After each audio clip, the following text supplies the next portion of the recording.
Well, here I am again, 10 o'clock at night, starting my video. It takes me a while to put some thought into it. And the hardest part of doing a video is where to begin. What the first thing you need to say. Maybe I could set up a system of where I just say, hello, it's July the whatever it is, July of, sunshine today. Well, not a lot of sunshine. It was a little bit hazy. And I've been lazy. I've been lazy for the last 3 days. Just can't seem to get it up.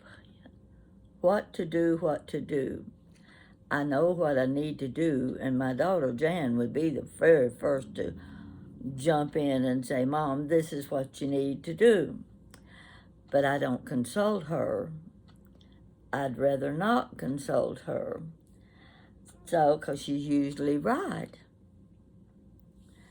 I've got my something to drink here, my Dr. Pepper. You know I have to mention my Dr. Pepper on every video. I don't know why that has become such a habit with me. But, I enjoy the drink. I grew up with it, and you get used to something, and you start liking it, and you don't want to throw it aside just because you mention it now and then. So, and I've got my pretty little Chit Chat with Granny Cat Pat mug. Now, this is one of the nicest coffee cups you can have. And one thing I want to show you about this, and I think I've already told you this, but for somebody who missed it, I'll tell it again. You see, I'm left-handed, and naturally, the picture that's going to be on a mug is going to be on the side that faces you. So, if you're right-handed, this picture is going to be facing you. My mug is made for both left-handed and right-handed people. Isn't that nice? So today I decided I'd pour my Dr. Pepper into my coffee mug because I don't drink coffee. And this is a nice, firm, thick mug that I think anybody would enjoy. I think I'd much rather be drinking coffee out of this mug than I would a McDonald's paper cup. So, that's just a hint to somebody. Okay, and especially if it's a gift. I bought several of these to use for gifts because every now and then you need a little something as just a casual gift for a friend or just whoever you decide to give it to. And this is the ideal thing, and a person should use it if they've got one. Now, I did drink some Dr. Pepper out of this today, and then I went back to my thermos because the thermos will keep it nice and cold all day long. I can sip on it as many times as I want to, and it's still just as cold.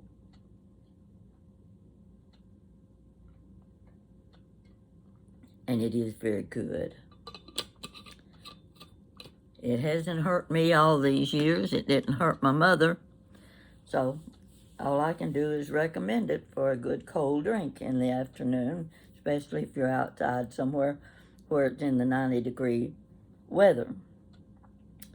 Now, I didn't make any notes of what I was going to talk about, but I got to looking in my closet, and I've got a real deep box that's set back against the corner of the wall that's full of shoes. Folks, I've got a lot of shoes. I've got at least 30 pairs, and I have taken at least 20 pairs to Goodwill.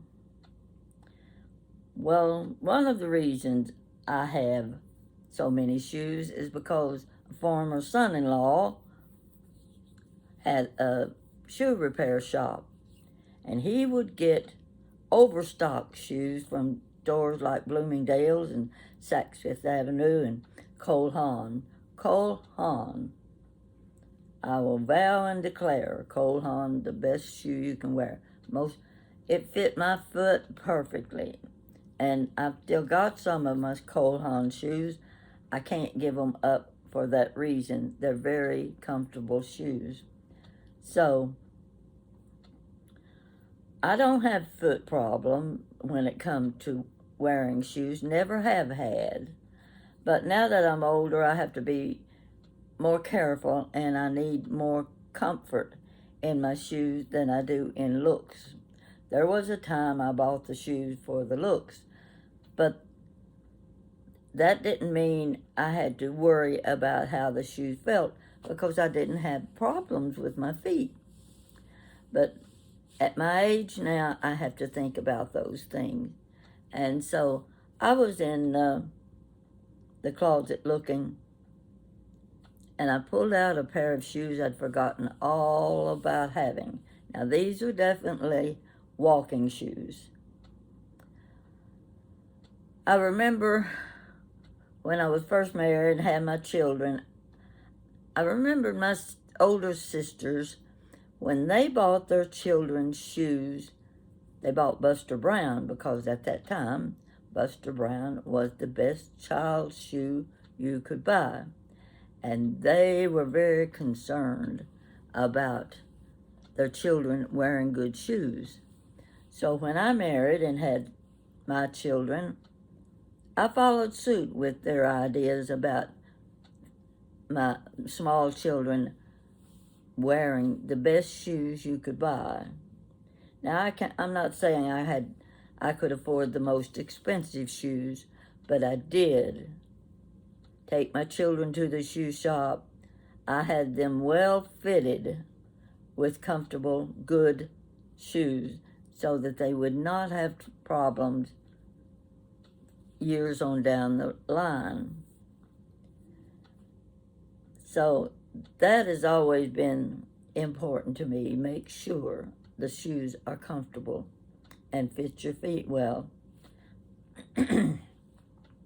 Oh, it must have been 20 years ago. I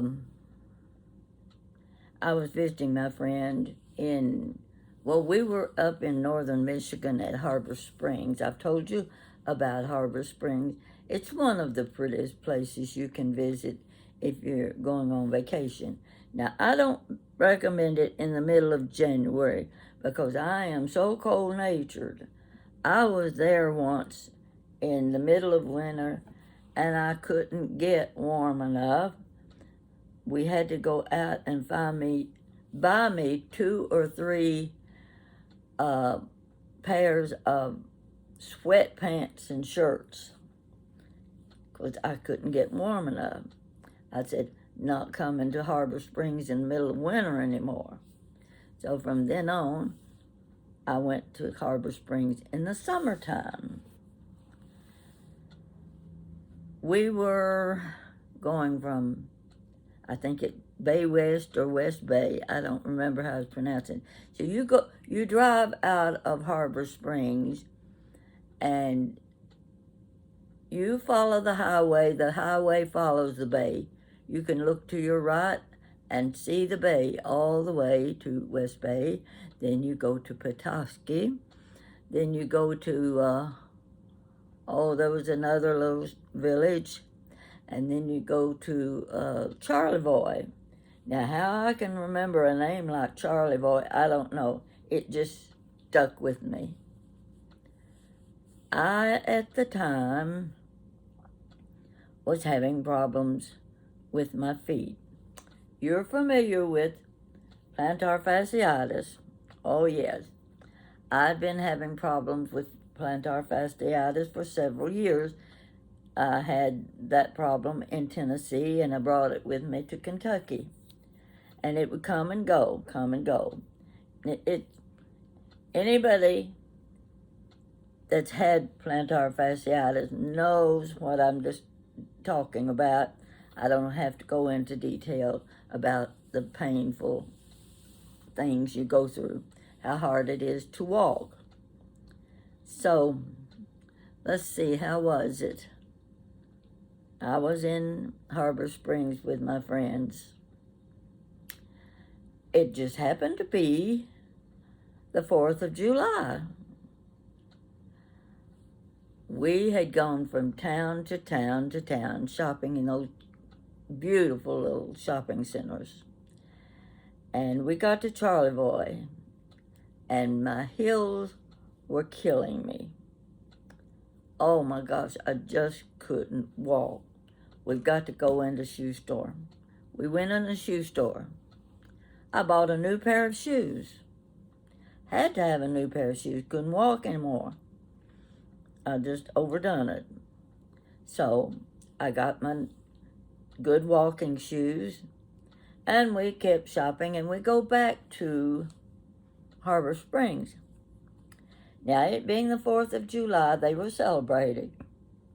There was a huge field that they had lots of tents and booths and food, and you know the works of what you do on 4th of July. You come out with anything and everything that you can enjoy and can buy or sell.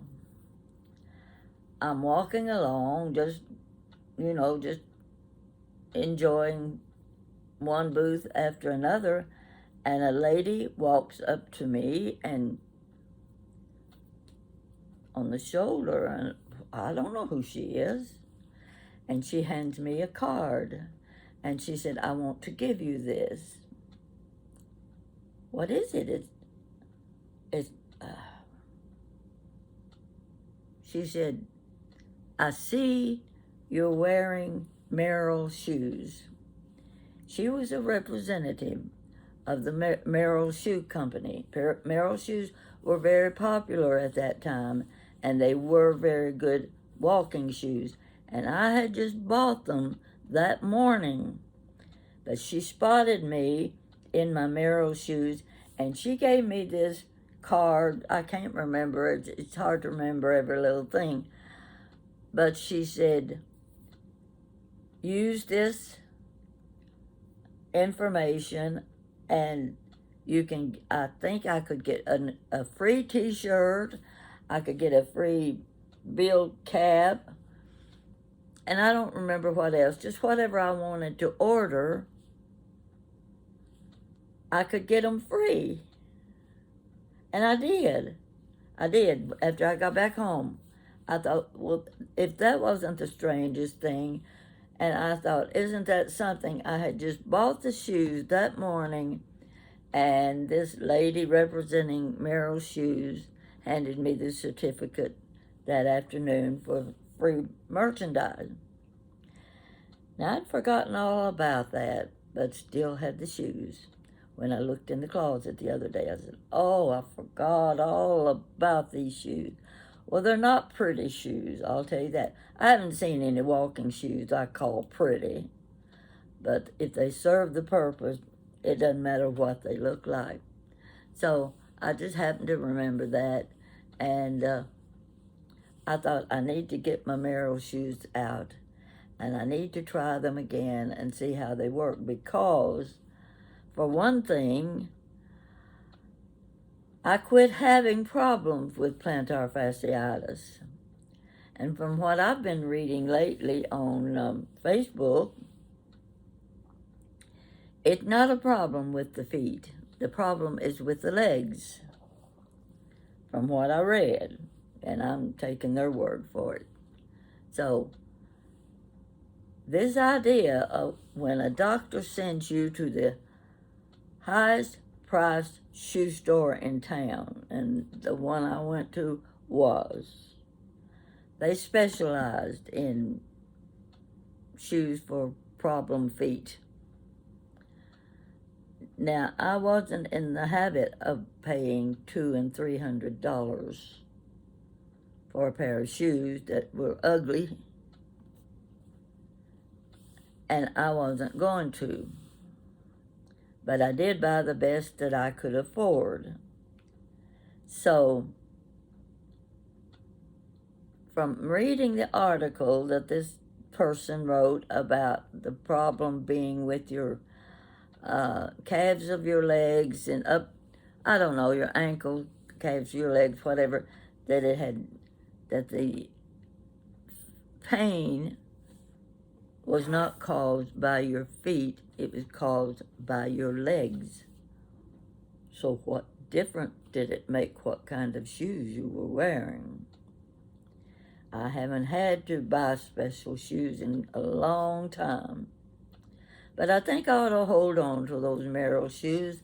They just might come in handy one of these days. Nothing pretty to look at.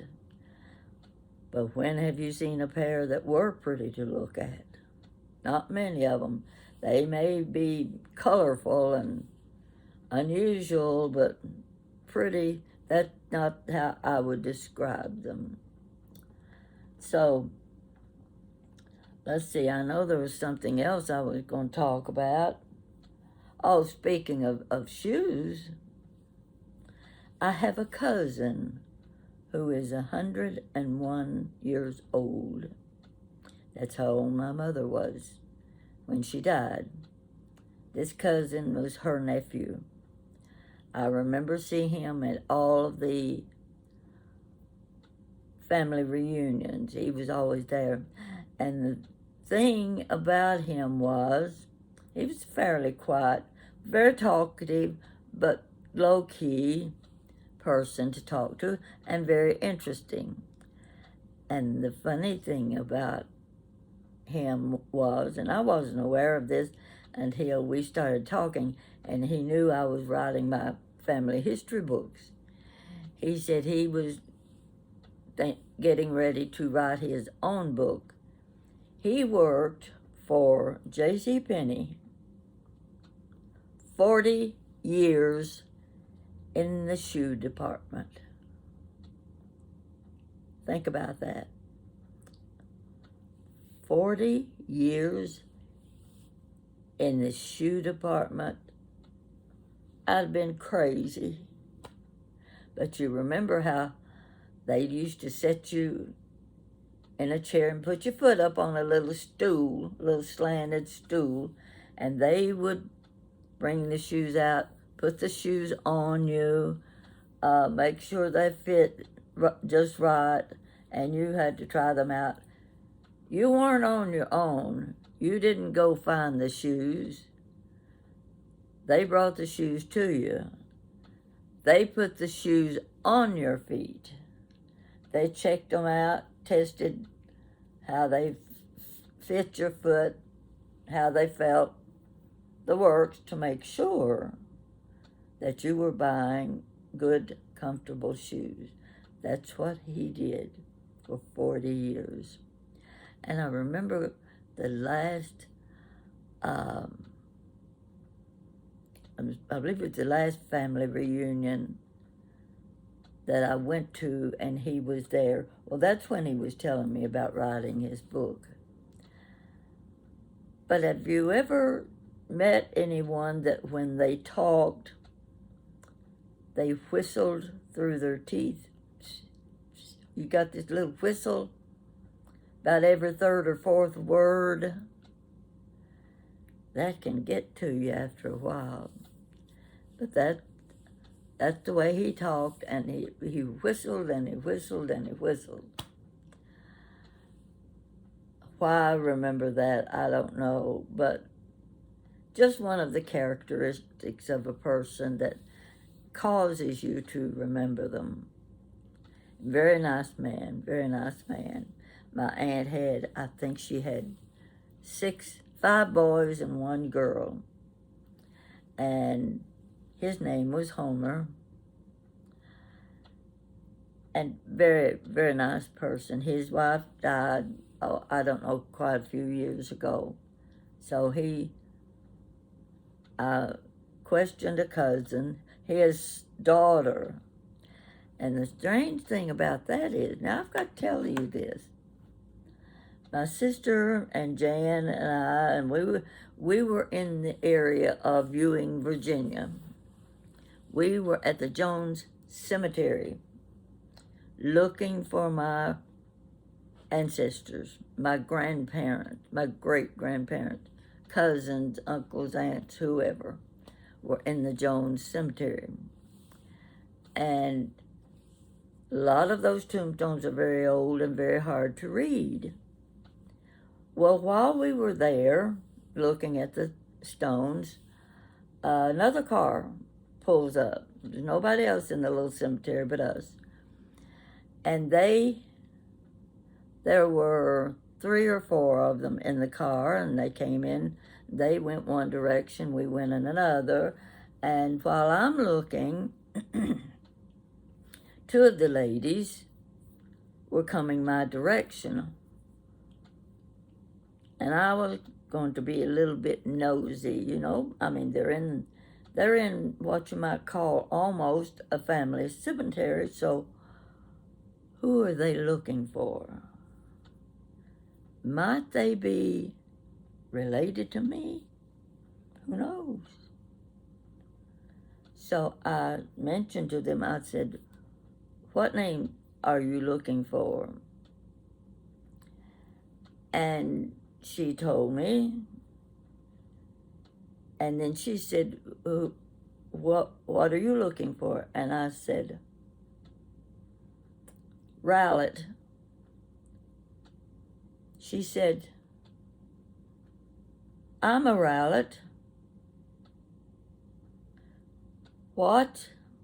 I called my sister over. I said, get over here.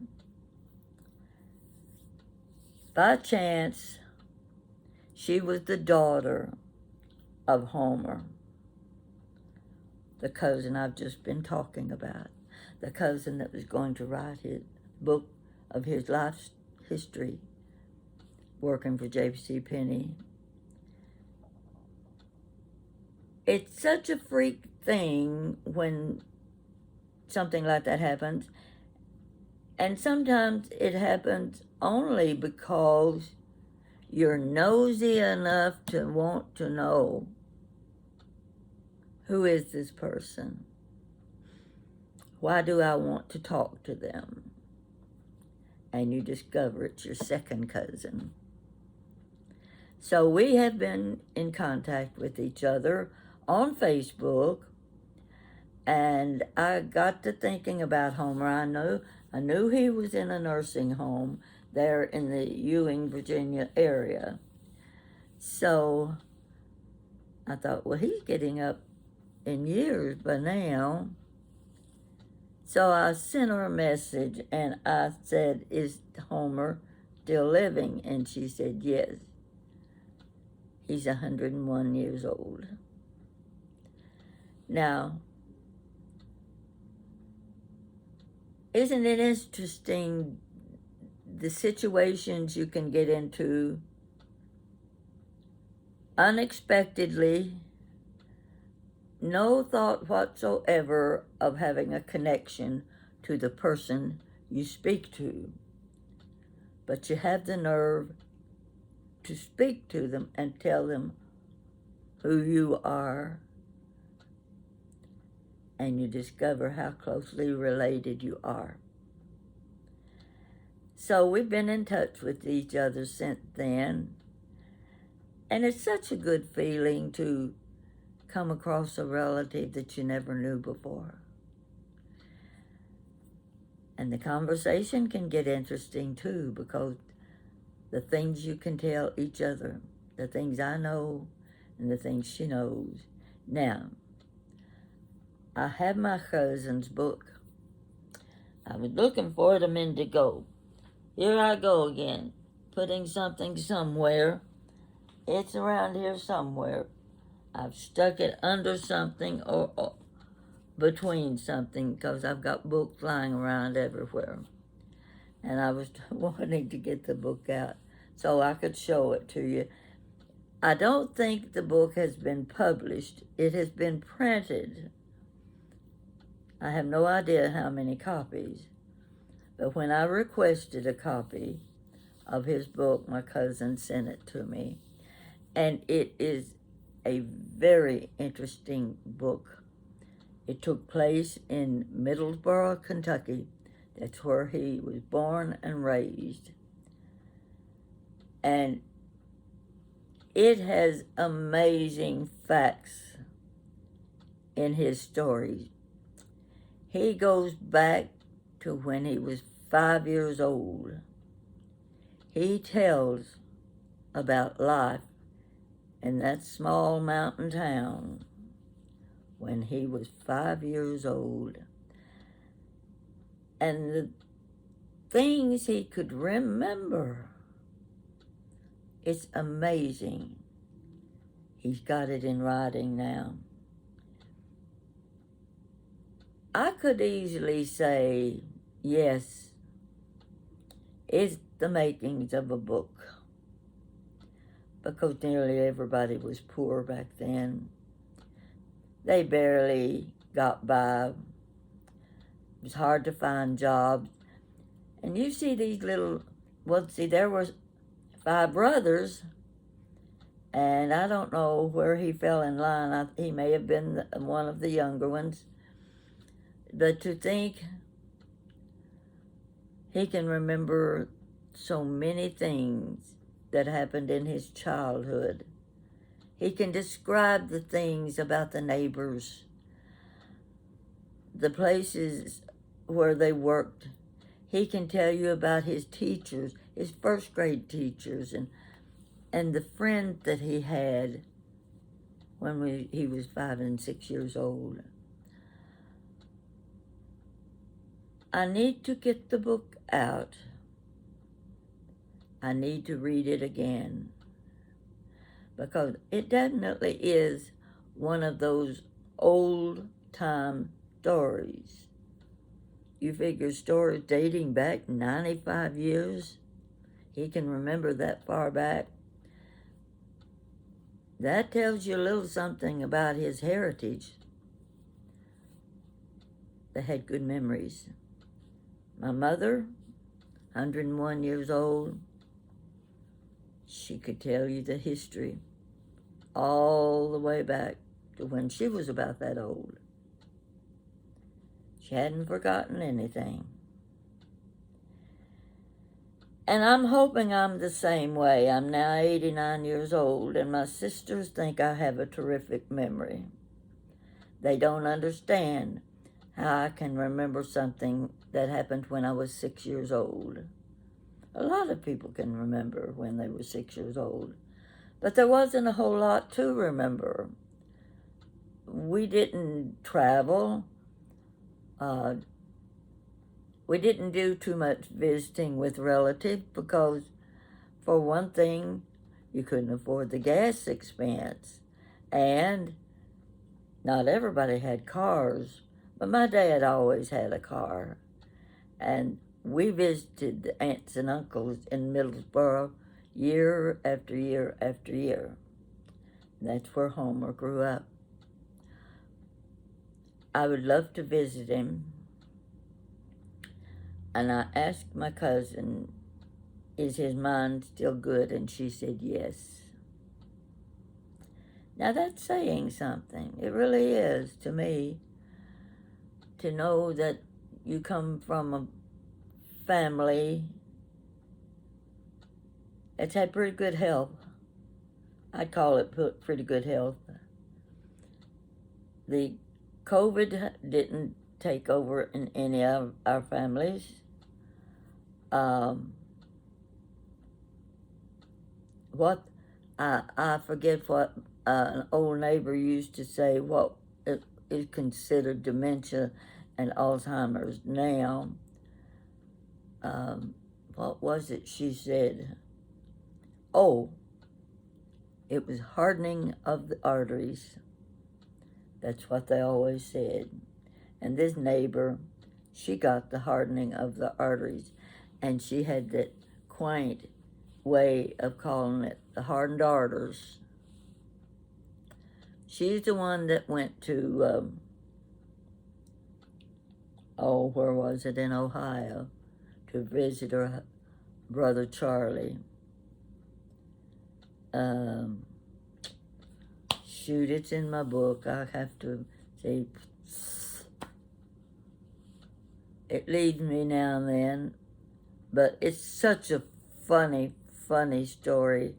In fact, I'm tempted to tell it again, but I might look it up and see. It's in my list of stories I've told, and I tried my best to put the humor into the story so that you could picture it just exactly the way our neighbor Ida, her name of course was Ida. Anybody that had a name like Ida would be called Ida. If you got your name changed, if it had an A on the end, it became an IE or a Y. And that's what you went by from then on. So Ida was the oldest lady on the street, and she was at our house almost every day that the weather permitted. She came down, sat at the kitchen table while we ate our lunch and went back to school. She was sitting at the corner of the kitchen table telling us another story. Another story we had heard 20 times at least. But that didn't keep her from telling it again. And I'm glad she did. She's one of the characters in a person's life that the story wouldn't be any good if you didn't have her in that story. The things she said, the things she did, the things she knew. And that's the way our neighborhood was. There was something special about every family in the neighborhood, and it was a big neighborhood. So you knew them all. And I remember the ladies, the mothers, they all ran within like a 10-year age range. So when they passed on, they passed on one at a time. One at a time. And to beat it all, my mother was probably one of the last one to go because she lived to be 101. Now the neighbor where I spent most of my days with my girlfriend, her mother was also about 100 years old when she died, and she died after my mother did. So they were the very last ones in this big neighborhood of elderly women that spent 100 years of, well, no, it would have been more like 80 years, because when they married and moved into the neighborhood and lived in one house their entire lives. You don't see that much anymore. People will move 4 or 5 times in 10 years. But that's just the way progress is.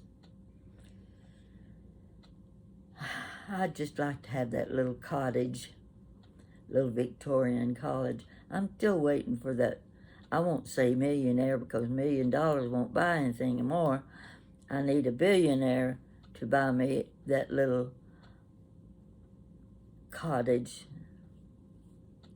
like you see in the old Victorian movies. Oh gosh.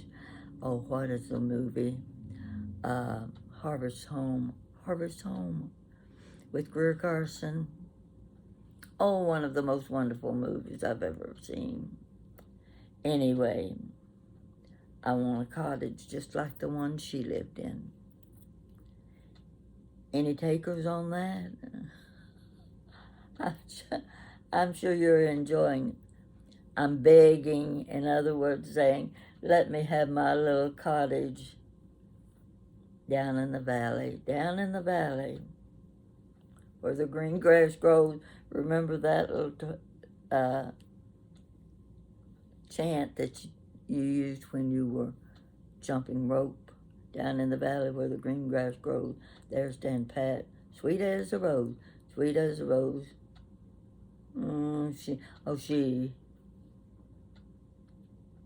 I forgot the rest of it. And then you counted every time she jumped the rope. 1, 2, 3, 4. Crazy little thing I threw in there. Had no intentions of doing that. It's time for me to have another drink of Dr. Pepper. I'm looking around to see if there's anything I wanted to show you. In fact, there is something I'll show you. I'll show it to you now. It doesn't relate to the story I've just been telling you, but I want you to see this. Daybook of William Floyd Rowlett. You see how thick this is? My cousin made copies of my grandfather's daybook, and this is one she sent to me. I'm so glad to have it. Now this, I hate to say, is the only picture I've got of my grandfather. Pretty messed up picture, but you can see his face. That was my grandfather. But he was a businessman, believe it or not. He had a grist mill. He shoed all the horses and built the wagon wheels and everything in the whole community. And he ran a general store. And then in the summertime, he provided produce to the market in Middlesboro every summer. A lot of produce. Listed in the front of this book are the names of his customers. They all had charge accounts. And they're in alphabetical order. 1, 2, 3, 4, 5 pages like this of customers in the mountain country of Ewing, Virginia, and Claiborne County, Tennessee. Now I'll show you a picture. See if I can find a good one that's easy. These things are hard to read because you know the kind of ballpoint pens they had back then. They had the indelible ink that smeared. But I want you to see page from a person's account. This shows you the things they bought in the store, and then you showed where there was credit given, and then how much they owed and that sort of thing. Now a lot of these things in here I cannot even read the words. There weren't too many people who could read in those days. And my great-grandmother could not read and write. And I don't think my grandmother could. But my mother went through the 6th grade. Now here's one that says credit buy eggs. That meant 35 cents. Now I don't know how many eggs it was. That meant the person brought in their eggs and they got 35-cent credit on their account if they happened to owe anything or could spend that much and get their money back. So I found in one of these books, here's one that says to sharpen a mattock. You know what a mattock is. I'm not going to try to explain it to you, though. Credit by 2 oats. That's what that looks like, oats. I don't know. Maybe the growth they probably brought in the wheat and what have you, things like that from their garden. Here's one to making a hammer. I I just find it interesting to go through, and I think two of the things, the working men that would be in the neighborhood and for lunch that stop at the general store, and they would buy things like a little can of sardines. You know, sardine came those little oval cans, sardines and um, not Vienna sausages, but well, yeah, I think that's what they bought. That's what they would eat for lunch. That with some crackers. That would be the working man's lunch. But okay, I don't understand some of the charges, the way they have subtracted and added, and whether it was owed or whether it was credit. So anyway, I'm just leaping through here in case something pops out at me, and some of these pages can't read all. Okay, to 1 bar of cabbage. That must have been a number of cabbages raised in their gardens. And here's one for Samuel Estep, 1901. Samuel Estep would have been my dad's father. He was to make 4 shoes. These are shoes for their horses. And my grandfather would make a shoe for 5 cents. So this one, he had 4 shoes, 20 cents cost him. To sharpen a plow was 5 cents.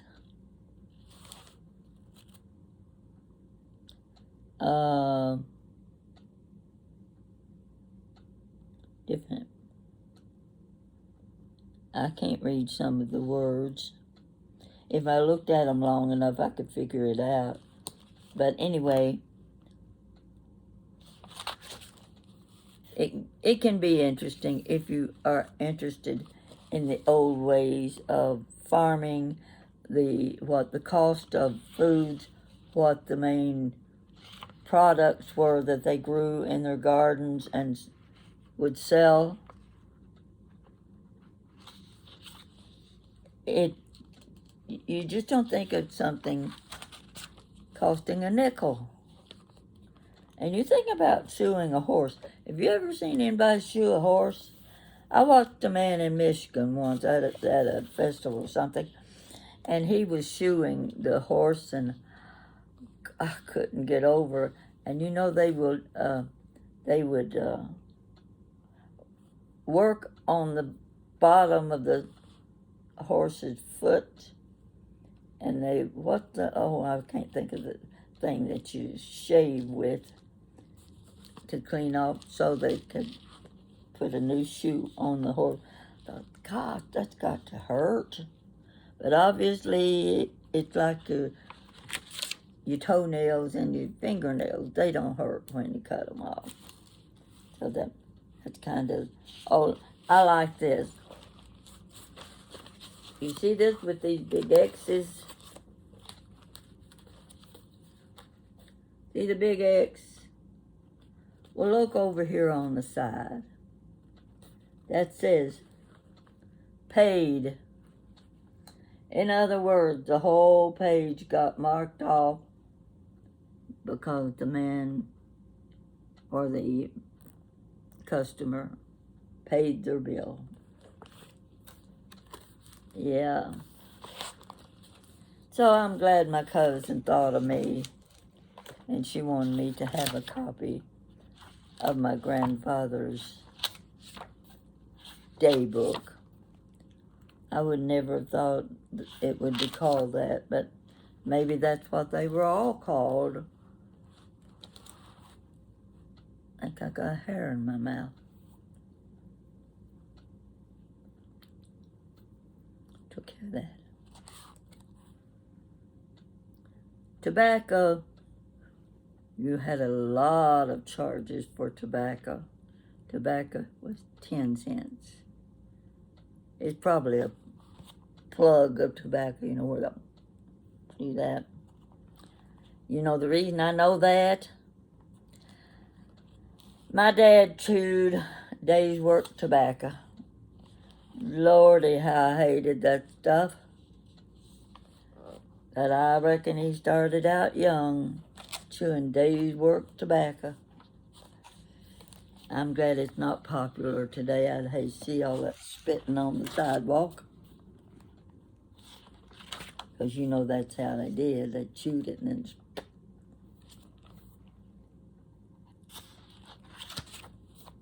All right, I've shown you enough.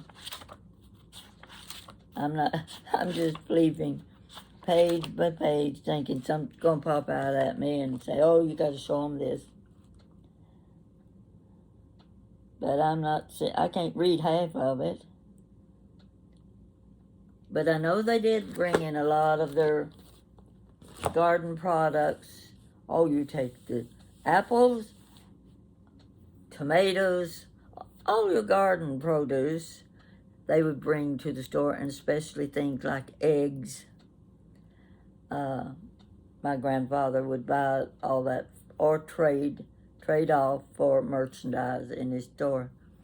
And one of my uncles, he was the younger brother to my mother, was working in the general store. So my oldest uncle was Uncle Carly. He, I think, maybe had part ownership in the store with my grandfather. And they would, I noticed for years, I didn't ask any questions, but one of my uncles' nose was really kind of mashed, you know, like a broken nose. It didn't look like the family. And Uncle Carly was standing in front of him. Didn't know my Uncle Paris was right behind him. And he threw the hammer back. He was working with a claw hammer, and he threw it back over his shoulder, and he hit my Uncle Paris right in the bridge of his nose. And obviously in those days, they weren't able to put the nose back in place. I don't know what they did when you broke your nose. You just wore, his nose was mashed. So it changed his looks completely when my uncle, well, you can picture, he threw back the hammer to do something, and when he did, that claw hammer hit him right smack dab in the nose. So he didn't look like the rest of the family. That's all I'm going to tell you now. But if you have the urge, you'd like a nice coffee mug, I know this is the one you would use. And if somebody gave me a mug like this, you better believe if I drank coffee, I'd be using it every morning, because I think it's a fantastic mug. And I have 2 of them, and I buy them to use as gifts. So, and by the way, take a close look at that little girl on there. Doesn't she look just like me? Yeah. Yeah, she looks just like me. Got the same curly hair. Well, hers looks better than mine. But my granddaughter designed this, and I thought it was awfully cute. She does a good job. She's a very smart girl, and she's a beautiful girl. Let me tell you that. I don't have to be related to her to to be able to see she's a beautiful girl. And you've seen her picture too. So I'm going to go. Talk too long. I'll see what's on the news for a few minutes. And folks, I know we all have the same feelings about those families in Texas. And if I start talking about it, I'll cry my eyes out. I've done a lot of crying. Can't imagine. Can't imagine. They need our prayers. They need our help. And I just wish I could perform a miracle. But that's left up to the Lord to do that. They need any help we can offer them. So be sure and keep them in your prayers every day. Thank you for watching me again. I hope this one doesn't put you to sleep. And I'll be with you with some little ditty in the next few days. And if you have friends that you think would enjoy watching my channel, tell them about me and see if they won't subscribe to my channel. It's something I enjoy doing, and I want you to like what I do. I don't want to just be talking humdrum all the time and boring you to death. I want to tell you stories that maybe relate to your own life, or just stories you want to hear because it's a different generation that I was in. You can learn something from another generation of people.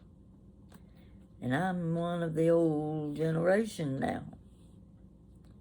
So, by the way, I'm wearing my pajama top. I want to see how it looks. This is my pajama top. Isn't it kind of cute? I decided, shoot, that's pretty enough to wear as a top. So, I don't have to worry about changing clothes. I can wear my pajama top and nobody will know the difference. You take care and love you dearly. You've been my backbone for the last 3 years. You keep me going and keep me alive. Thank you. Good night.